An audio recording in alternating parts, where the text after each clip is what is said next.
This is going to take a minute. Just looking at Sherry Johnson, you would have no idea what she's been through. It was 1969 when she says a deacon at her family's church raped her. He was 19, she was 10. The assault and resulting pregnancy forced Johnson out of elementary school and into adulthood. She says her mother then forced her to marry. I was 11 when I was forced to marry my rapist. My mom said, well, you're going to marry him. And I'm like, marry him? I don't know what marriage is. This is the couple on their wedding day in March of 1971. My mom made me a white wedding dress, and she made me a veil. Behind the smile of this 11-year-old bride, Johnson remembers feeling alone and trapped. It wasn't a marriage because I didn't consent to that. That was something that I was forced into. And when you forced into something, it can't be happy. The eyes of the law allowed this to happen.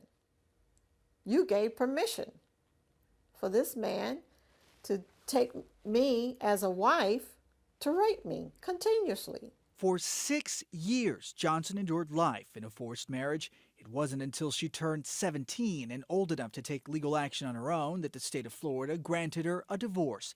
Decades later, child marriage remains an issue in the United States. What's happening at such an alarming rate? According to Unchained at Last, a nonprofit group fighting forced child marriage, children can still wed with parental consent and a judge's approval. Under these loopholes, marriage before 18 is legal in all 50 U.S. states, and in fact, in 25 states, the way the laws are written, they do not specify any minimum age for marriage. Freddie Reese, who leads the organization, wants to see all states make 18 the minimum age to marry. No exceptions. Some of the reasons that we've seen that parents will do this are tradition. In some cases, unfortunately, it's pregnancy.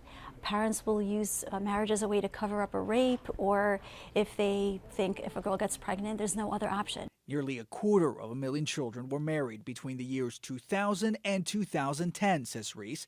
77% of them were girls who married adult men who were often significantly older. You shouldn't be allowed to marry before you have the rights of adulthood and before you're able to do basic things like file for divorce or get into a domestic violence shelter. Sherry is pushing to make her home state of Florida the first to ban child marriage completely. I feel within myself that this is going to happen and we're going to save a lot of children's lives. She's a survivor determined to keep another adolescent from being robbed of their childhood.